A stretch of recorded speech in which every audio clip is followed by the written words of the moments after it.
A god will always have the power to create, and as the Lord of Dream and one of the Endless, Dream's creations are the true essence of what his world really is. In the Sandman, Morpheus is not just the ruler of the dreaming, but also its architect. The realm he governs is vast, strange, and beautiful, only because it's completely shaped by his will and imagination. Within it are beings, places, and constructs that reflect every facet of human dreaming, from nightmares to fantasies, and from forgotten ideas to ancient myths. Though Dream is ancient and powerful, his creations are not lifeless extensions of his will, as most of them are independent, mysterious, and strangely human. They serve, challenge, or even mirror him, while also sharing a rather unique relationship to their maker, as they each hold pieces of Dream himself. They're as much reflections of him as they are inhabitants of his world. As the story unfolds, these figures become central not only to the dreaming, but to the fate of Dream himself. Whether guiding lost souls, guarding memories, or questioning the nature of their own existence, each one plays a part in the grand, haunting story of what it means to be an inhabitant of the dreaming realm. Having said that, let's discuss every creation of Dream that we see in Sandman. Before we go into our explanation, we have a very small request. If you like our content, please support us by subscribing to our channel. This is a small click for you, but for us it means a lot. Thank you. Let's begin.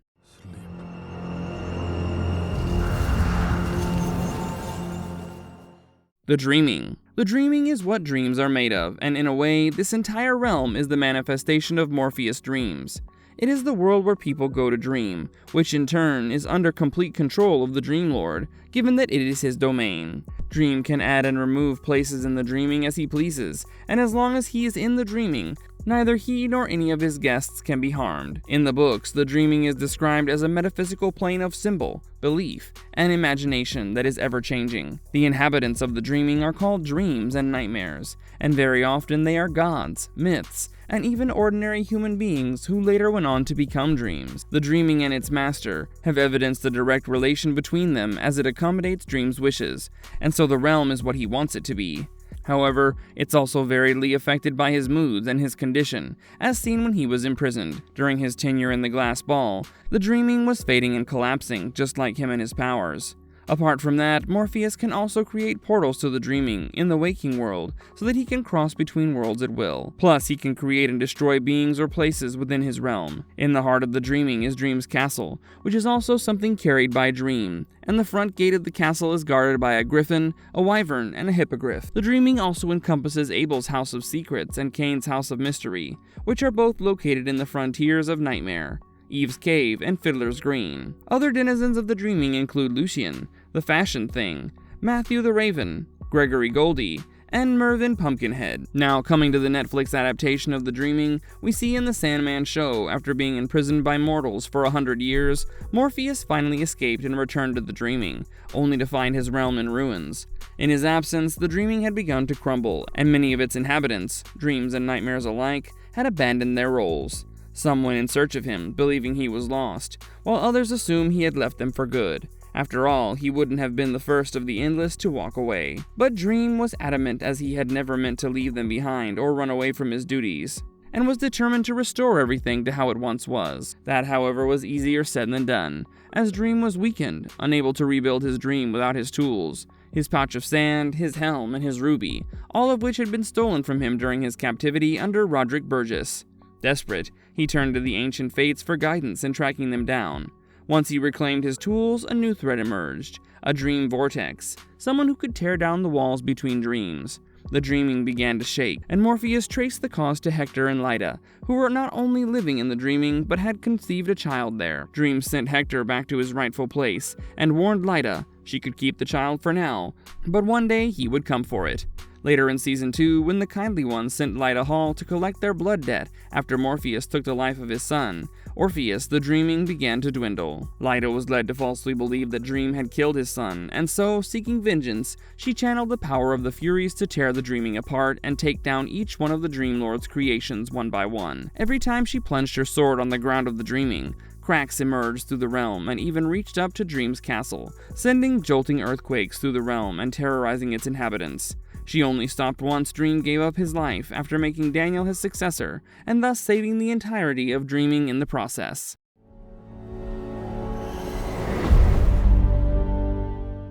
Galt. If you remember in Season 1 of the Netflix adaptation, Morpheus discovers that 3 of his creations, whom he calls the Major Arcana, went rogue in his absence and are missing from the dreaming.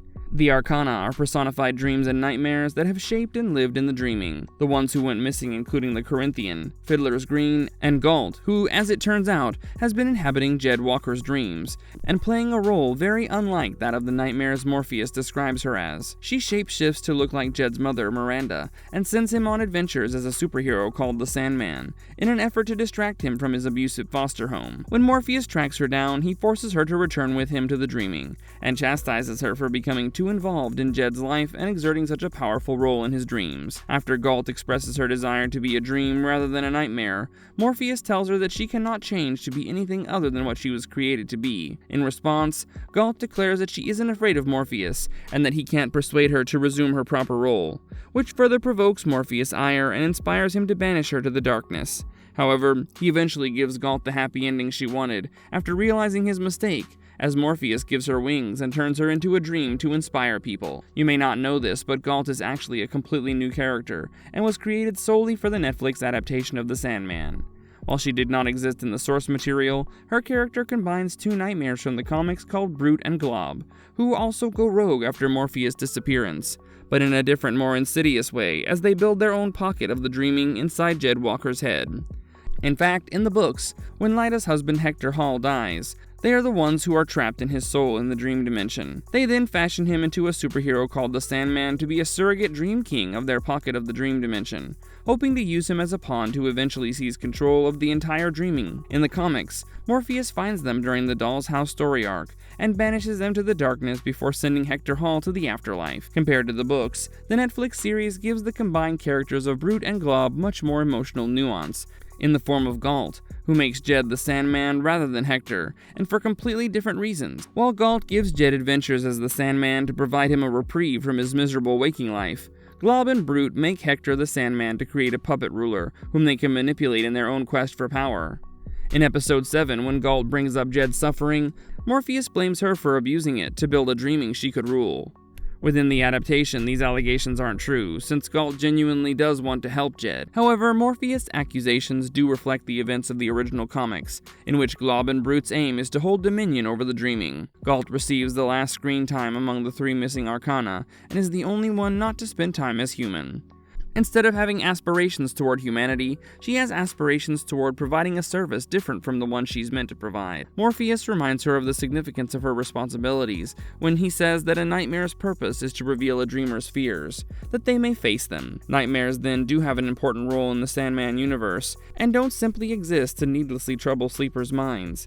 Even if nightmares do have potentially beneficial purposes, however, it's clear that Galt does not think that they can help Jed, and that he's too aware of his own fears in the waking world to be confronted by them when he sleeps. This is why Galt wanted to be a dream in order to give people respite and hope in times of difficulty.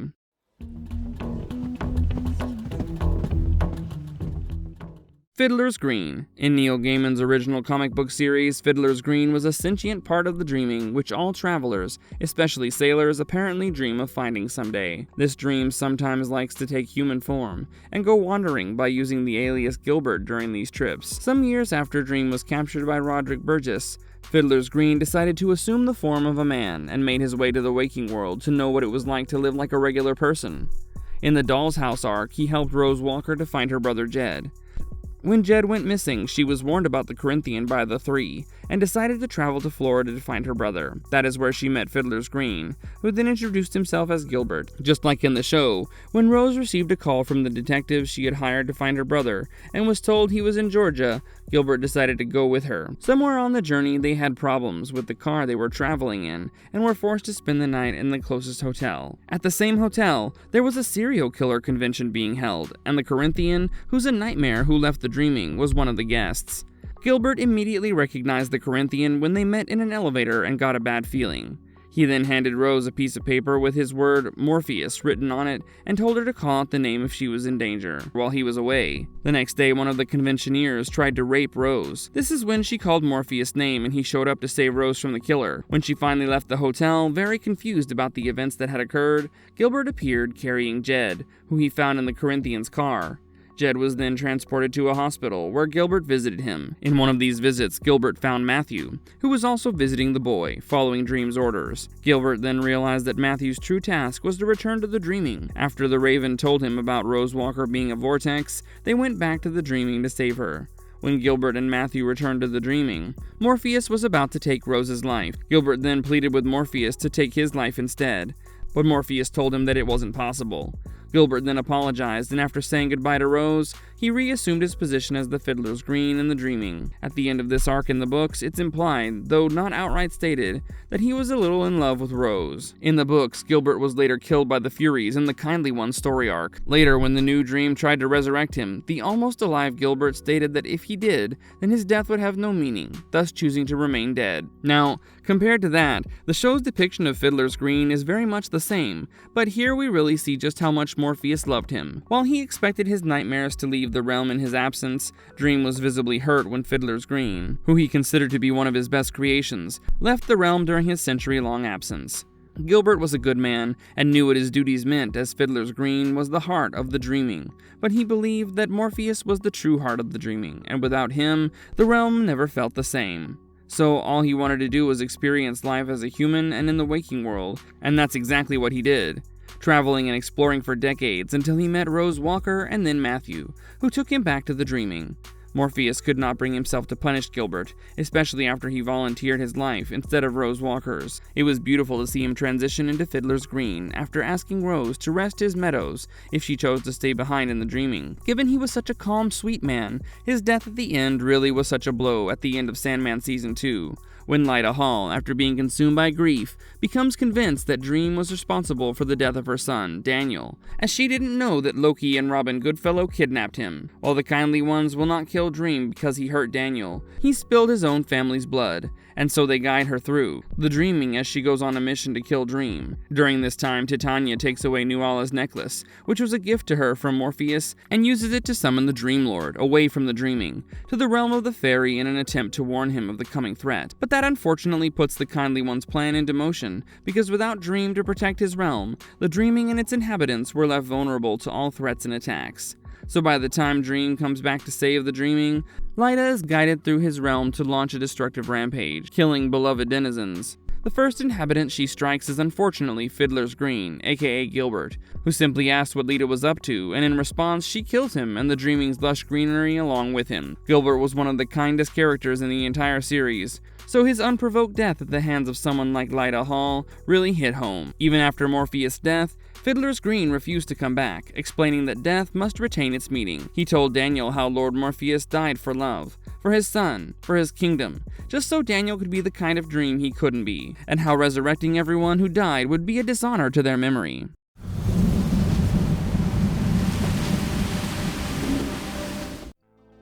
The Corinthian.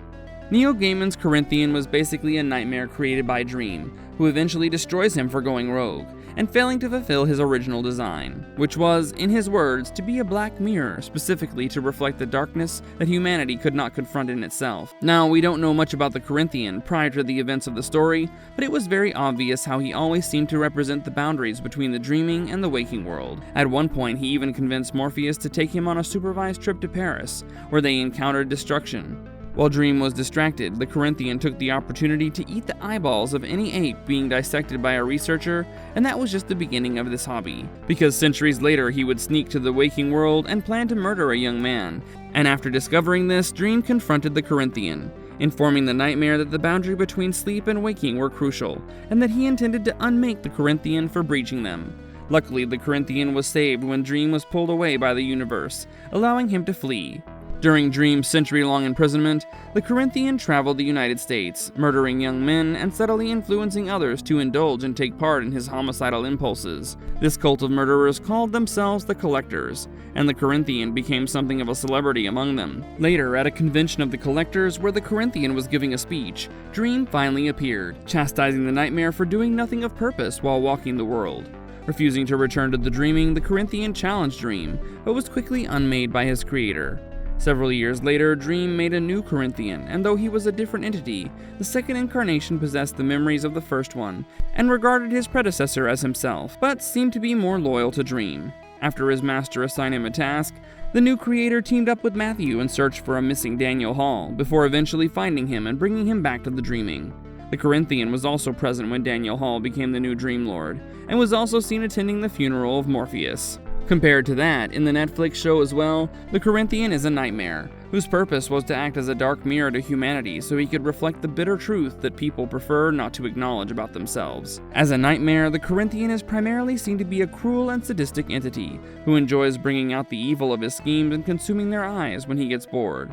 Plus, he's also quite charismatic and manipulative, as he easily grants the trust of others. Initially, his primary duties as a nightmare were scaring wicked people into behaving and helping the virtuous to overcome their fears. He was reportedly one of the most powerful nightmares that Dream of the Endless had ever fashioned, and was said to be very good at his job. But after untold centuries of inspiring mortals to face their dark deeds in their dreams, the Corinthian grew bored and ventured out into the waking world to enjoy the sensation of killing mortals for real. Now, we don't know when he started making his unauthorized hunting trips into the reality of Netflix's Sandman, but Dream discovered his killings in 1916 and was ready to unmake the Corinthian as punishment before he was captured and bound by Roderick Burgess in the Sandman episode 1. Now in the show, the Corinthian kills for the good and simple reason that he enjoys killing and the feeling of power that comes from claiming a life. He conveys this sick joy to his fellow collectors, and it's implied throughout the Sandman that he was responsible for inspiring countless killers, like the attendees of the Sandman Season 1 serial convention, long before he first ventured into the waking world in the 20th century. It's also suggested that he gets a sick sexual thrill from taking the eyes of young men, and enjoys the sensation of seeing the lives of his victims play out whenever he devours a fresh pair of eyes. Now, the Corinthian has never had normal eyes, yet somehow, and despite all logic, he was able to see through the mouths in his eye sockets as if he did have eyes. Not only that, he can also place the intact eyes into his eye mouths, for on those rare occasions where he must pass for human without realizing his trademark sunglasses to obscure his truly terrifying appearance. After Dream was free, he confronted the Nightmare at the serial convention and expressed his disappointment in the Corinthian, who refused to go back to the dreaming and stabbed Dream in his hand before explaining that he had Rose getting stronger every second as Dream got weaker, because she was taking her place at the center of the dreaming and bringing the walls down between the sleepers' minds, allowing them to dream the same collective dream, one that was inspired by the Corinthian, who then went into the dreaming to encourage Rose to take over. Unfortunately, she brought the walls back up, further empowering Dream, who then turned Corinthian into sand, leaving nothing but a fragile, small skull. At the end of Season 1, we see Morpheus give the skull to his librarian, Lucien, for safekeeping, as according to him, it was not time for him to recreate Corinthian yet. Finally, in Season 2, Dream recreates the Corinthian once again after Loki kidnaps Daniel Hall. He then sends Corinthian to help Jonathan Constantine in their search for Daniel. Because the Dream who brought him back is different now, his nightmares must be as well, and that's why the unexpected team-up between this Corinthian and Constantine is a surprising highlight of this half of the season. You have to understand that the first version of Corinthian was created by a stoic, conceited Morpheus, who considered mortals, humans, to be beneath him, and had very little regard for sentiments or emotions. As a result, his finest nightmare was a reflection of that as well. However, by the time Morpheus creates the second Corinthian, he's changed a lot, because now there are a lot more human traits in him that he would like to admit, and so it just makes sense that the finest nightmare had such elements embedded within him. While the first Corinthian was a psychopath who was incapable of feeling empathy or love, the second Corinthian is a much more balanced individual. His feelings for Constantine are a reflection of his reformed condition, and so are protective feelings towards Daniel Hall.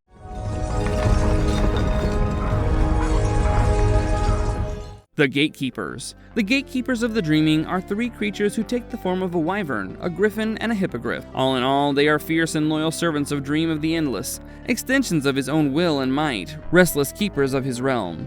As gatekeepers, they receive their power directly from the Endless, thus being much more powerful than any dream, capable of standing against their own gods and other supernatural beings. With different characters each, as Griffin is the most impulsive, Wyvern the most reflexive, and Hippogriff the most focused. The Gateway Keepers act on a single will, their function determining their existence, as nobody can enter or leave the Dreaming without their say. They are basically charged with guarding the entrance to Dream's palace and notifying their master of visitors. At the very beginning of the Sandman show, during the brief tour of the Dreaming we get before the story begins, we cross the gates of the realm and 3 creatures stare down at us at the top of it. A griffin, a hippogriff, and a wyvern. They are the gatekeepers, and even if they are secondary animals who are barely seen throughout the show, their role is pivotal, especially within the Sandman mythos. In the books, when at the dawn of time, Dream decided he would have needed a proper kingdom to administer his function, and challenged 3 dream gods for their territory. He killed them and used their gigantic bodies to build a mighty wall encompassing his realm, the Dreaming. Although the mortal dreamers could access the Dreaming every time they slept, other formal visitors like angels, demons, deities, or supernatural creatures had but one access to it, which was through an enormous gate that led directly to Dream's castle. Dream needed keepers, and so he created 3 dreams for that very purpose. The wyvern, the griffin, who is sometimes spelled griffin, and the hippogriff. These 3 mythological creatures weren't like all those other dreams. They received their power and authority directly from Dream of the Endless, and his might was their might. They had all the authority and strength to protect the Dreaming from any unwanted visitor, and they could officially speak for their master when the situation required it.